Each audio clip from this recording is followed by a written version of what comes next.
Radio Andújar te ofrece Historia de Andújar, un espacio para dar a conocer el patrimonio, las tradiciones, la historia y la cultura de nuestra ciudad. Historia de Andújar, un espacio presentado y dirigido por Tomás de Jesús Porras los jueves cada 15 días a las 7 de la tarde y a las 12 en redifusión. Puedes seguirlo también en las redes de Radio Andújar y en las redes de Historia de Andújar.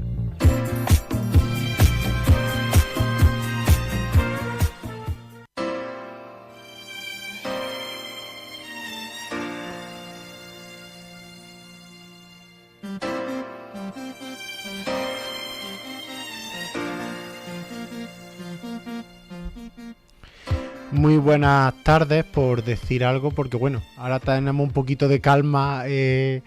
estos días de borrasca tras borrasca, que estamos ya todos un poquito hartos de la lluvia, aunque luego se agradecen mucho y son muy necesarias cuando llegue el verano y estemos a 50 grados de media, pero ya después de tantos días de lluvias continuadas, la verdad que estamos todos un poquito ya cansados.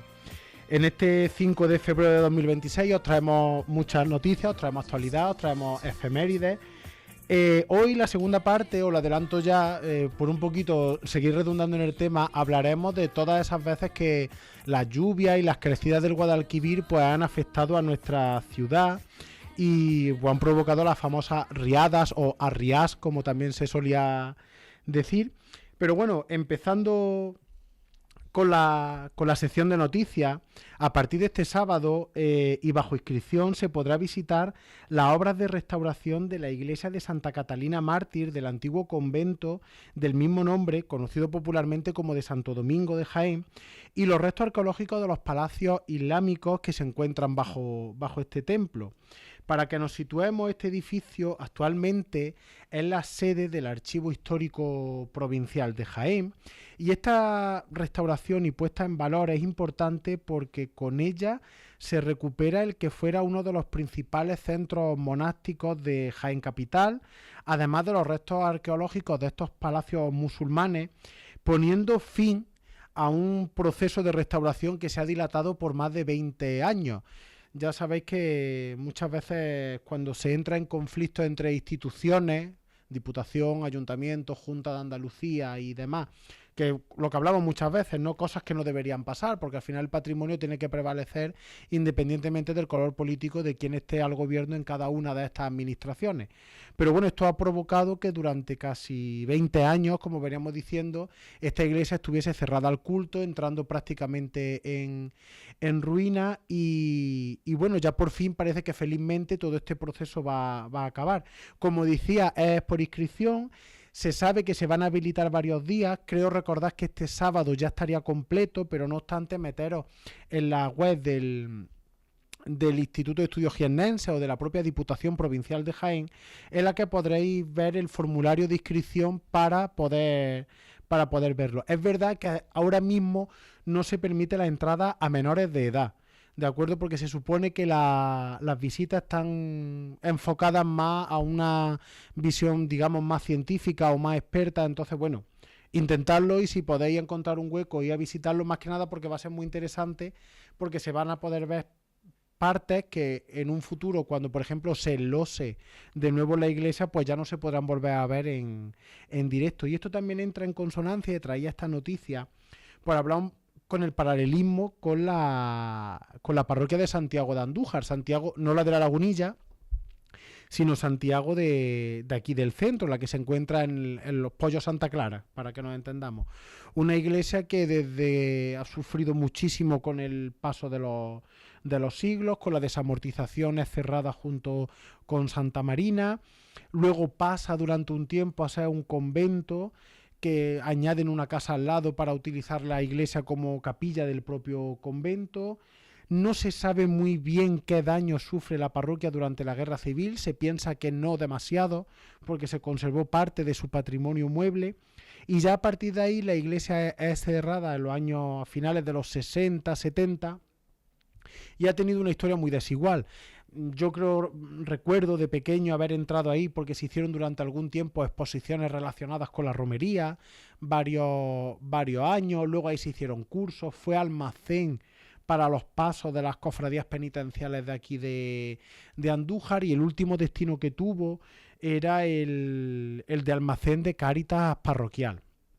Es verdad que sabemos que ya la iglesia ha sido vaciada porque a Cáritas felizmente se le ha dado un sitio más digno para ellos, más que nada por temas de comodidad y demás.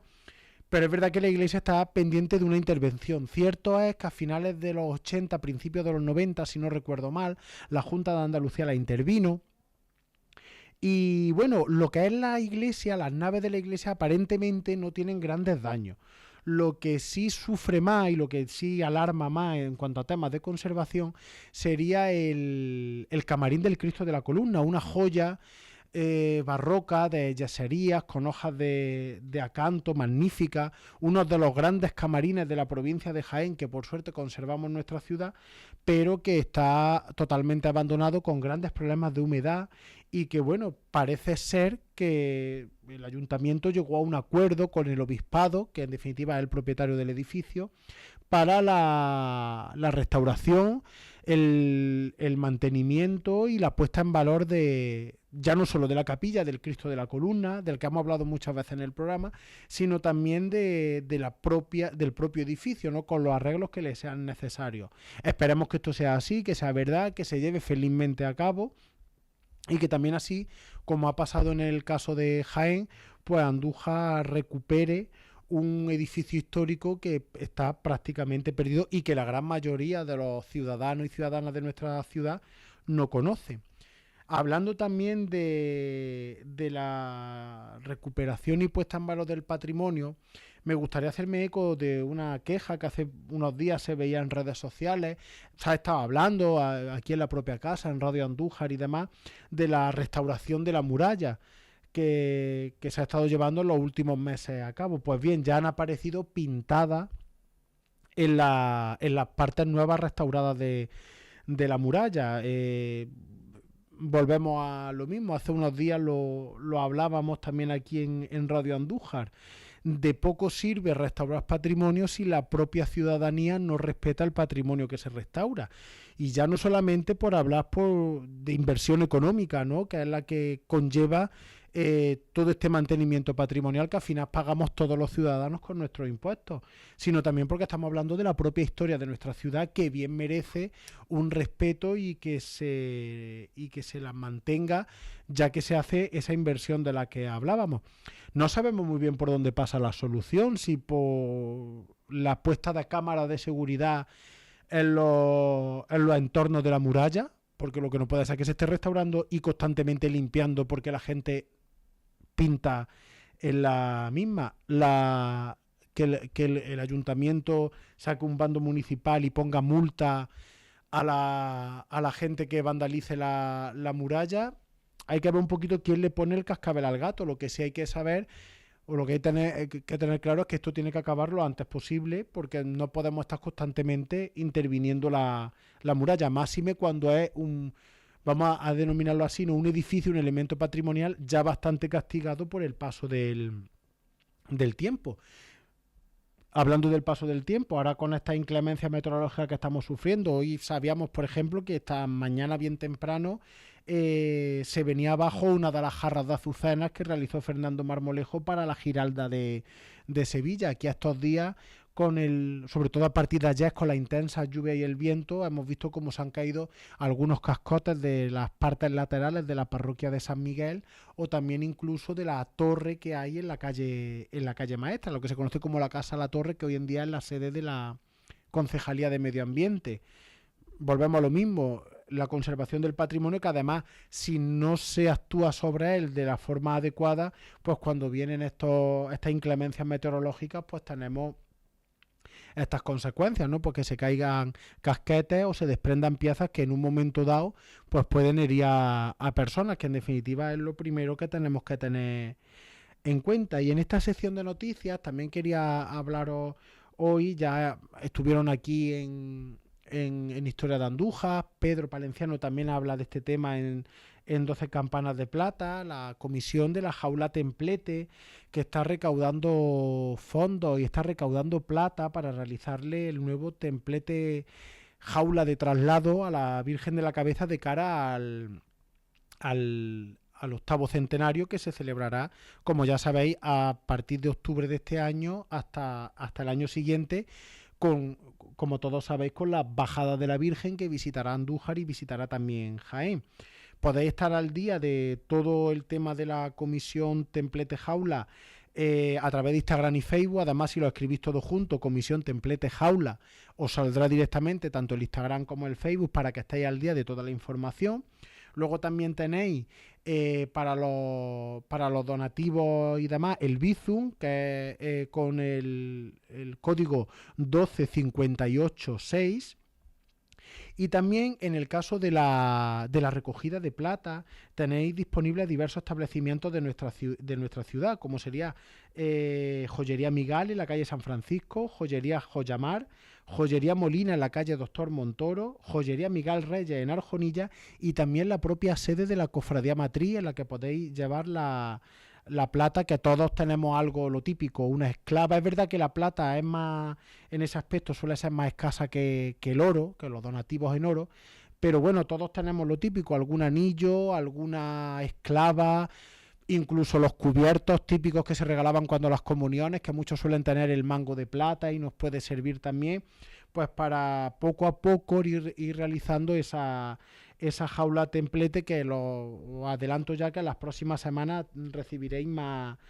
información. También en muchos establecimientos del centro de la ciudad y de algunos pueblos adyacentes tenéis huchas en las que podéis depositar pues todo lo que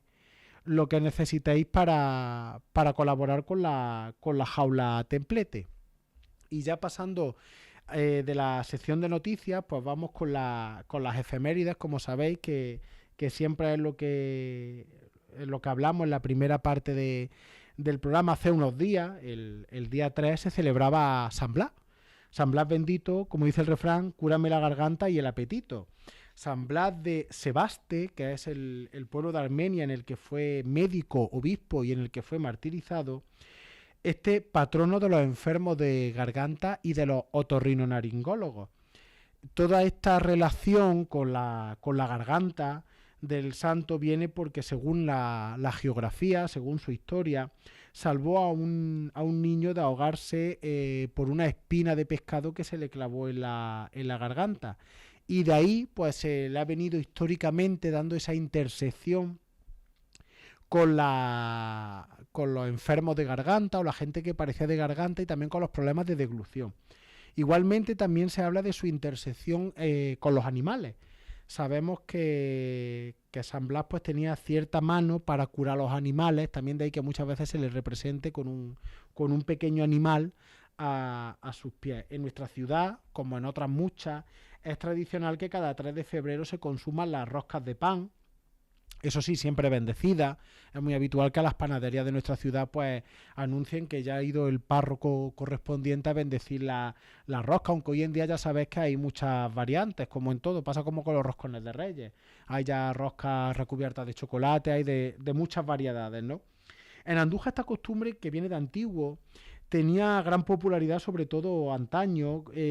donde cuando la población acudía al antiguo convento de San Eufrasio de los Trinitarios, en la calle Granados, junto a las Trinitarias,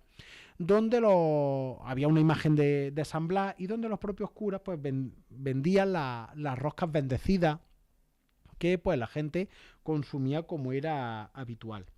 El 1 de febrero de 1786 se da licencia por parte del ayuntamiento para la construcción de la Capilla de la Aurora. Esta capilla de la Aurora, mucha gente sobre todo la gente más joven que no escucha no lo sabrá, pero se encontraba justo delante de la parroquia de Santa María la Mayor, en lo que sería el final de la calle Feria, con la plaza de Santa María junto a la Torre del Reloj. Esta pequeña capilla la manda a construir la Cofradía del Santo Rosario de Nuestra Señora del Carmen bajo el título de la Aurora, que se había fundado el 8 de febrero de 1784 en el cercano y también desaparecido convento de los Carmelitas Descalzos de Andújar. Esta cofradía, que además en rango historiográfico permaneció activa hasta hace relativamente poco. Lo último que se sabe de ella es del 31 de octubre de 1899, ya el último año del siglo XIX. Construyó esta capilla en 1786 por iniciativa del Marqués de Villalta, que se lo hace saber al Cabildo de la ciudad, estando situado el edificio en los portales de las antiguas pescaderías, lo que nos da a entender que por la brevedad con la que se construye la capilla, lo que se hace es aprovechar los propios soportales, se techa, se le construye la espadaña y las dos portadas que sabemos que tuvo. Además, hay bastante cantidad de fotografías de la misma. De frente, que yo recuerde, hay 2 fotografías en las que se ve perfectamente la espadaña, pero del lateral muchas fotografías que se conservan de la plaza de Santa María nos muestran cómo se articulaba la capilla con una sola nave de cañón, con una puerta lateral y con un, presuponemos que pequeño camarín en el que se encontraría pues la Virgen del Carmen bajo el título de la Aurora. La construcción de este pequeño edificio, como decía, fue rápida porque, en el propio 1786 la cofradía ya está dentro del edificio y además solicita que el ayuntamiento sea el patrono del mismo. La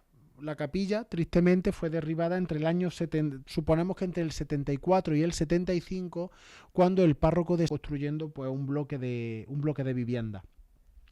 Se han conservado, que se sepa de ella, varios libros de reglas de la cofradía, además de un libro de cabildo y otro de cuentas que también hoy en día no se sabe muy bien dónde está. Se sabe que estaban en el archivo parroquial de Santa María la Mayor, pero actualmente se desconoce el paradero de los mismos. Esta capilla o ermita de la Aurora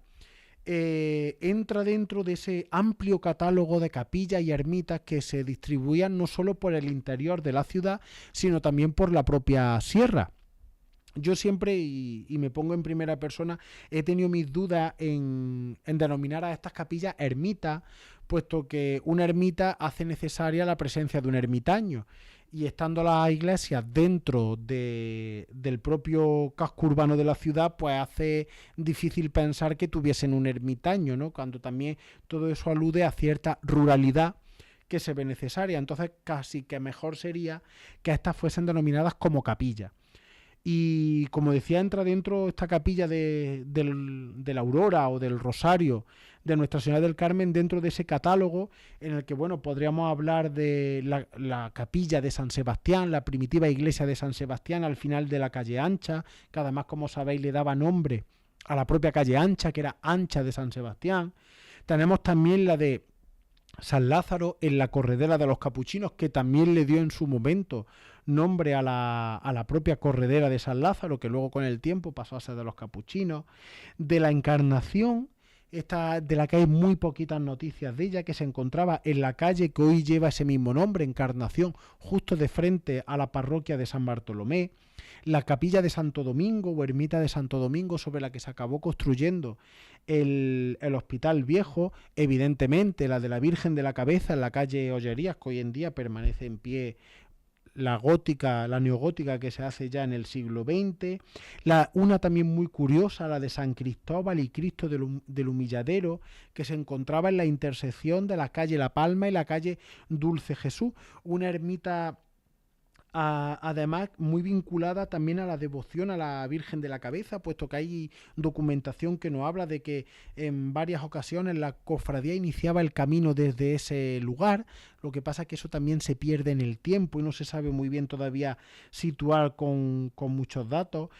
La propia ermita o capilla del Dulce Nombre de Jesús y Santa Quiteria, que se encontraba en la calle Dulce Jesús, a la que le da nombre y que desaparece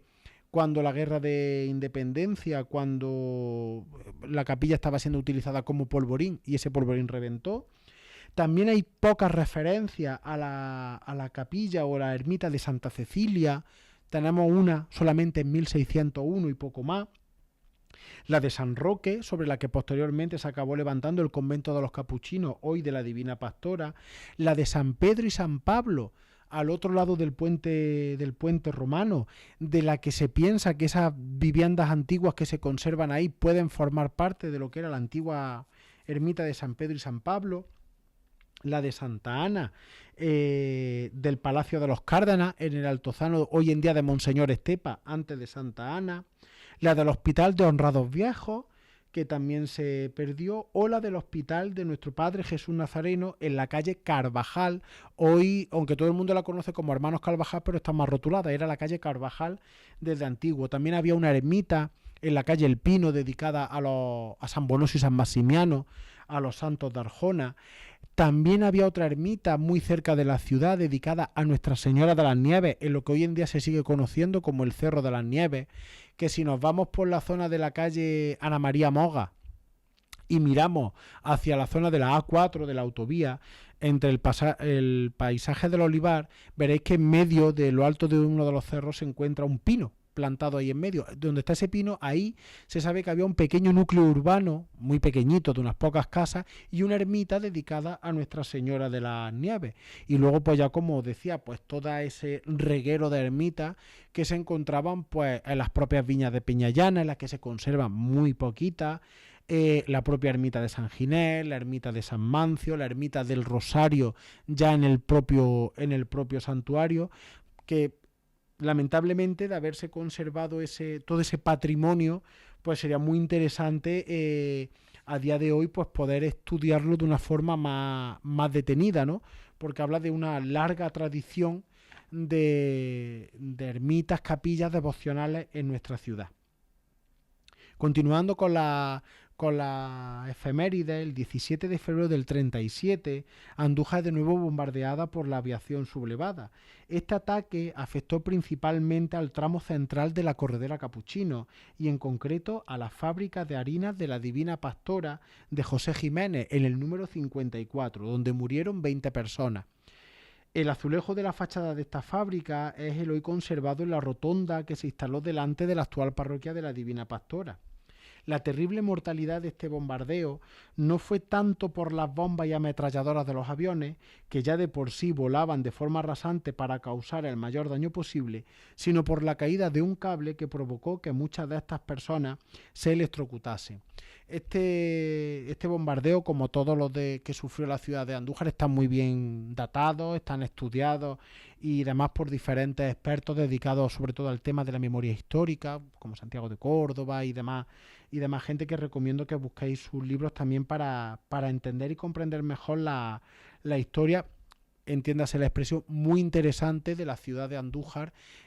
durante la Guerra Civil Española. Referente a la anécdota anterior que se me ha pasado y lo tenía aquí apuntado, si queréis saber más de ermitas, capillas y demás de la ciudad de Andújar, tenéis que leeros el libro de Jesús Ángel Palomino León, un libro clave para entender todo este tema en nuestra ciudad, que se llama así, Ermitas, Capillas y Oratorios de la ciudad de Andújar y su término, en el que viene pues toda una gran cantidad de referencias documentales, fotografías antiguas y demás para entender y estudiar mejor todos estos edificios. Y ya para ir acabando con esta primera parte del programa, el 25 de febrero de 1995 se inauguraba el Monumento al Peregrino, en el lugar conocido como el Balconcillo de la Salve o el Puesto de la Guaó, en el camino viejo que une Andújar con el Real Santuario de la Virgen de la Cabeza. La escultura es obra del escultor Manuel López, que había llegado a la ciudad de Andújar el 14 de febrero, por eso es conocido popularmente como Valentín. La escultura había sido colocada ya en la base en los días previos al día 25, que fue en el que fue bendecida y que, bueno, una escultura que se ha convertido en un hito dentro del devocionario y de toda la cultura popular en torno a la Virgen de la Cabeza, puesto que, bueno, con ese hueco que tiene en su pecho con las formas de la ráfaga, pues todo el mundo cuando llega sube a ese pequeño pedestal que tiene detrás, que repite la forma de la corona que diseñara Orea para la Virgen de la Cabeza, y puede ver el santuario, porque donde está colocado el primer sitio desde que se puede ver el santuario por el Camino Viejo. Y sabéis que siempre que hablo del peregrino nunca me gusta dejar atrás un poema que Paqui Esteban dijo cuando el pregón de la Peña a los Peregrinos del año 1995, que decía así: tiene una pena muy honda el que está en el balconcillo, que siendo el peregrino más grande, nunca terminó el camino. No deja de ser paradójico, ¿no? Que la imagen, siendo la de un peregrino, nunca terminase el camino que tanto anhelamos todos los hijos de Andújar. Pues bueno, llegamos ya aquí a la primera mitad del programa, y como siempre os traigo una canción. En esta ocasión os traigo Take Win Take It All de, bueno, el ganador se lo lleva todo, la traducción para que lo entendamos, de ABBA. Os dejo con ella y ahora continuamos. El ganador se lo lleva todo, como dice esta preciosa canción de ABBA, uno de mis grupos favoritos, y ya sabéis que muchas veces me gusta poner canciones entre medias que no tienen mucho que ver con el tema, también un poquito para... Yo entiendo que la historia es densa en muchas ocasiones, entonces también para relajar un poquito la mente y seguir con la segunda parte del programa. Y bueno, y pensando en casa, preparando el de hoy, pues viendo que está de actualidad, pues bueno, os venía a hablar un poquito de el Guadalquivir, Andújar,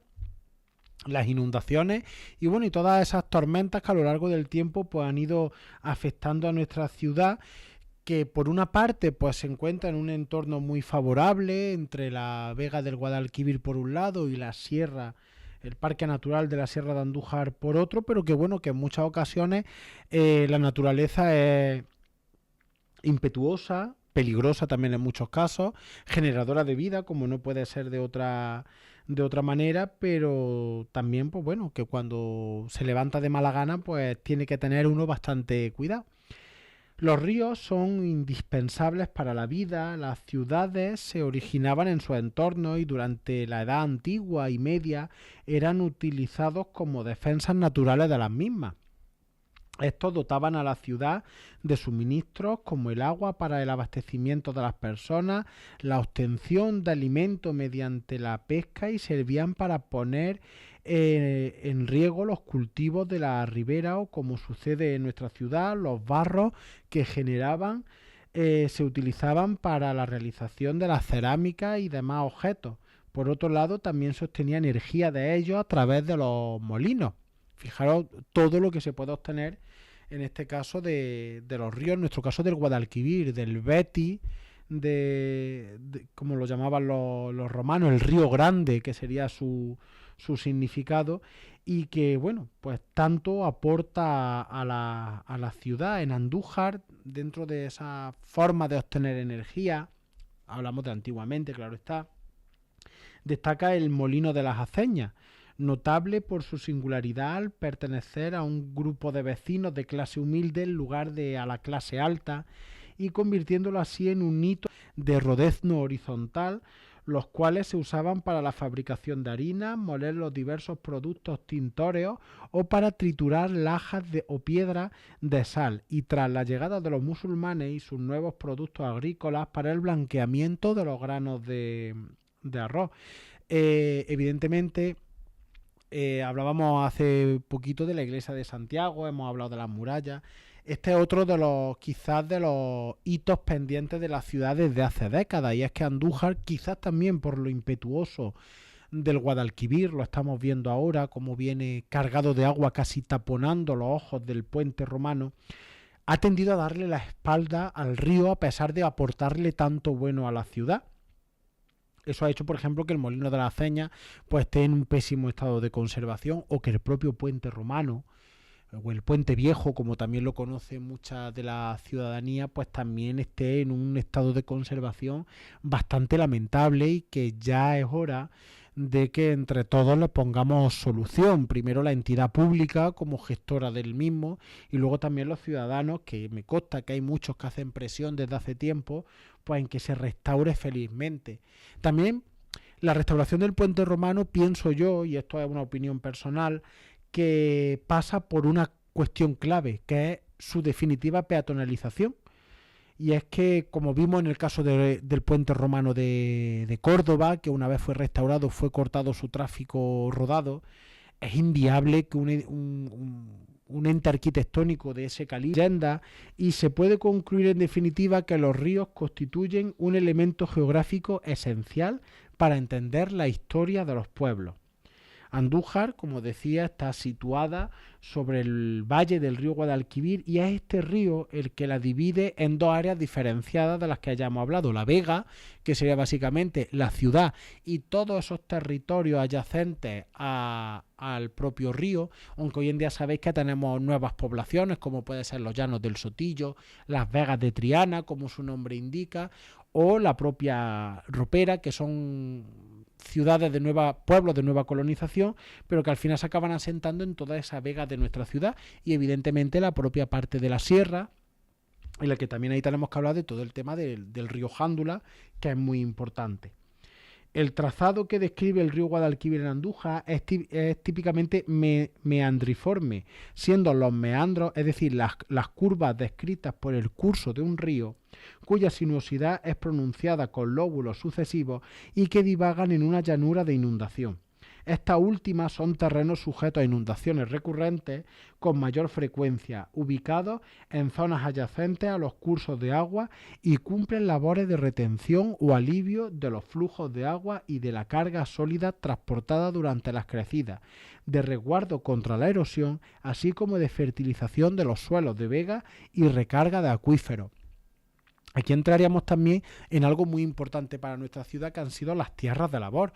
Andújar, aunque hoy en día, como toda la provincia de Jaén, tiene gran territorio de olivar, Andújar en otros tiempos no fue tan conocida por el olivar, sino por otros elementos, por otros cultivos, como era el algodón, el vino, ahí están las viñas de las capellanías, y el trigo, que eran también muy importantes en nuestra ciudad. Es verdad que con el paso de los siglos y sobre todo con la llegada del siglo XX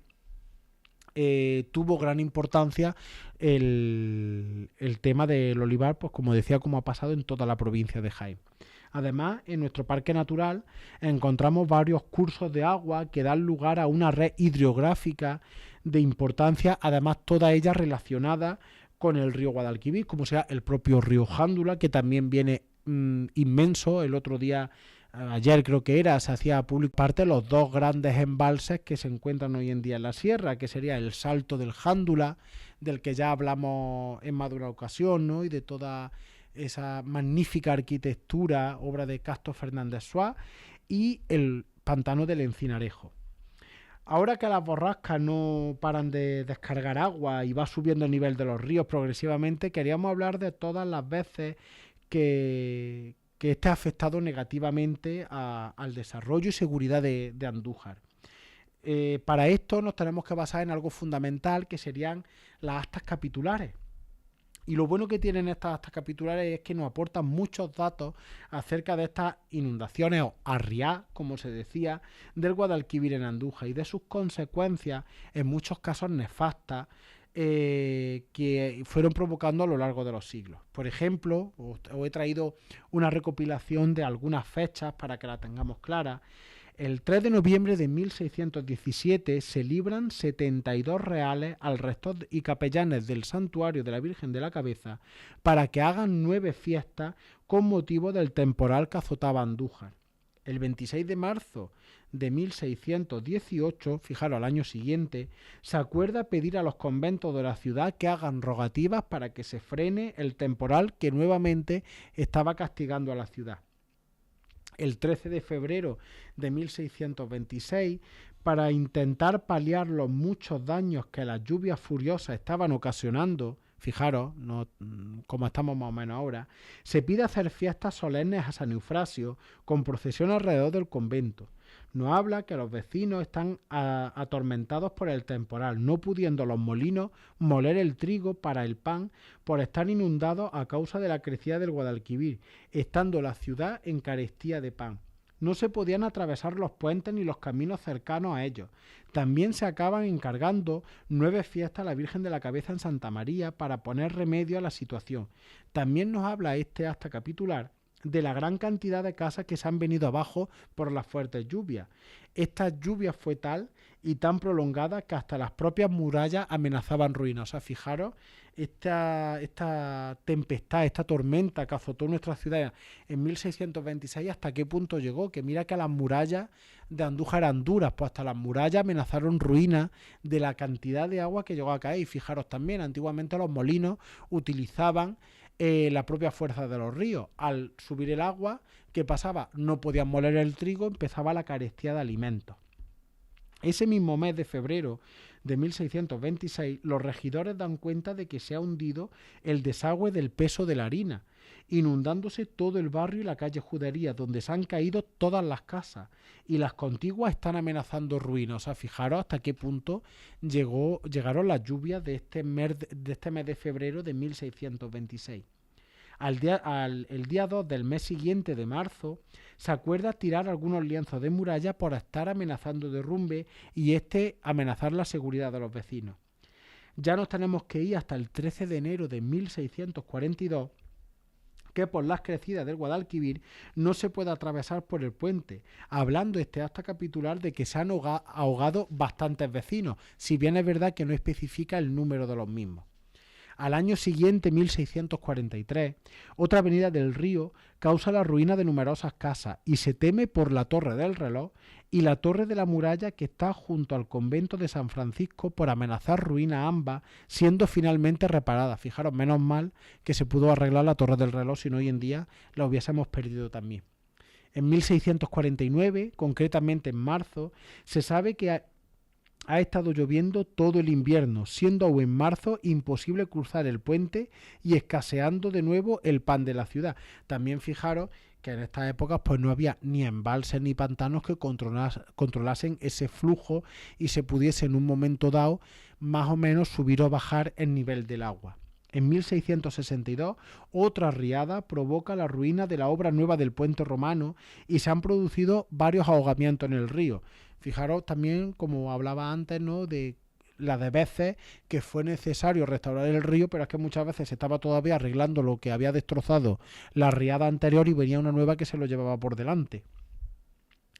En 1684, la nueva avenida del río ha llegado hasta muy cerca de la puerta del Alcázar. Fijaros, hasta la Fuente Sorda llegó el agua desbordada y ha provocado grandes daños en el puente y sus dos bocanas. Pero la ciudad está sin dinero y se manda a 2 alarifes y 2 regidores para que hagan un informe y pidan ayuda al rey y al Real Consejo de Castilla. Además, se hace constar en sesiones posteriores del Cabildo que hay gran cantidad de casas arruinadas, caídas y apuntaladas en las que se sigue viviendo los vecinos con el riesgo que ello conlleva. En 1688 el puente que se estaba reformando es de nuevo dañado por otra riada en diciembre de ese año.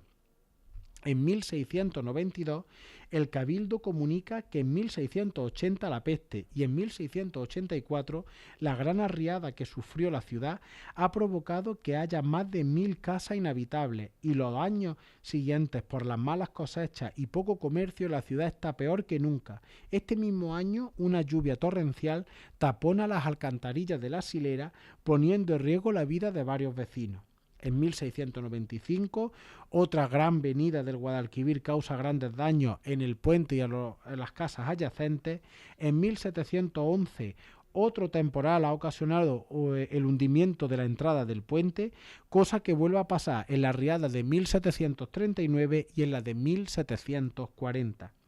En 1788 se hace una gran rogativa para que cesen las tormentas e inundaciones que están destrozando los campos. En 1799 se obliga a los dueños del molino de las Aceñas que lo reparen por haber quedado destrozada su torre tras una avenida del Guadalquivir. En 1823 se hunden 2 arcos del puente por una avenida del río, que ahí sería cuando se construyen los 2 arcos que os he hablado anteriormente de una amplitud mayor, que es la parte ya final pegando hacia la Renfe.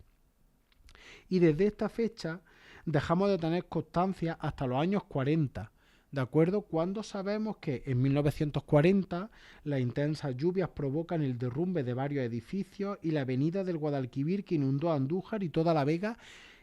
por más de 4 kilómetros. En 1963 se inundan los pagos agrícolas de la Lagunilla y la isla, y en el año 2010 otra gran inundación afectó especialmente a los vecinos de los Llanos del Sotillo. Fijaros la relación tan de amor-odio que ha tenido históricamente nuestra ciudad con el río Guadalquivir, que como si bien hablábamos al principio, pues ha generado mucha vida, ¿no? Por todo ese favorecimiento de los cultivos y demás, también cuando viene impetuoso y sin control ha provocado pues estas riadas que en muchas ocasiones provocaban hasta muertes. Podemos ver, y por lo que había escuchado, que casi es un milagro que sigamos teniendo el puente romano, porque es que prácticamente no daba tiempo a repararlo cuando una nueva riada volvía a llevarse por delante la obra que se le había realizado. Y bueno, y también, pues, como decíamos, no solamente las pérdidas humanas, sino también todo el tema de la negación de los campos, los propios molinos, la propia carestía que provocaba, y también, bueno, un poquito pues a lo que se recurría en aquella época, ¿no? Llovía mucho o había carestía y lo que se hacía era pues recurrir a los santos, a la Virgen de la Cabeza, a encargar muchas novenas, muchos quinarios, y que a ver si la providencia divina ayudaba a que todo eso pues parase. Pues con todo esto os dejo. Sabéis que siempre me gusta en esta nueva temporada recomendaros libros o exposiciones y demás, para que un poquito como deberes, ¿no? De aquí a que luego en otros 15 días pues nos volvamos a escuchar. Y el que os quiero dejar dos libros. El primero, fundamental, que es del que os he estado hablando, que es Andújar a través de sus actas capitulares 1600-1850, obra de Carlos de Torres Laguna, que forma parte de su colección de libros Historia de la ciudad de Andújar y de su patrona, la Virgen de la Cabeza, unos libros fundamentales para entender la historia de nuestra ciudad. Una colección que además creo recordar que está disponible en las dos bibliotecas municipales, o sea que podéis consultar, y creo que en edición facsímil todavía se puede adquirir en la propia biblioteca municipal, que no habla solamente de las inundaciones del río, sino también habla de muchas cosas interesantes que nos sirven para entender todo el desarrollo histórico de Andújar desde 1600 a 1850. Y otro libro que os quería recomendar,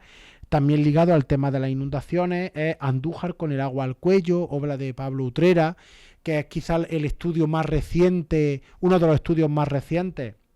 que se realizó sobre las inundaciones de los últimos años, de las últimas décadas, ¿no? Y de cómo estas pues afectaron a todos los vecinos, sobre todo de la zona popularmente conocida como la isla, los llanos del Sotillo y las poblaciones limítrofes al propio río Guadalquivir. Pues yo ya no me queda mucho más, nada más que me voy a ir despidiendo. Como siempre, le doy las gracias. Hoy tengo aquí a María José, tengo a Antonio Canata también en el control, a toda Radio Andújar, a todo el equipo de Radio Andújar, a vosotros por escucharme otro jueves más. Y ya pues nos escuchamos dentro de 15 días, ya en plena cuaresma, porque el miércoles de ceniza es el 18 de febrero y yo estaré aquí el 19, que es jueves, que ya pues iremos calentando motores de cara a la próxima y muy cercana Semana Santa, que esperemos que llueva todo lo que tiene que llover ahora y no llueva nada para la Semana Santa. Así que muchísimas gracias y nos escuchamos dentro de 15 días aquí en Radio Andújar.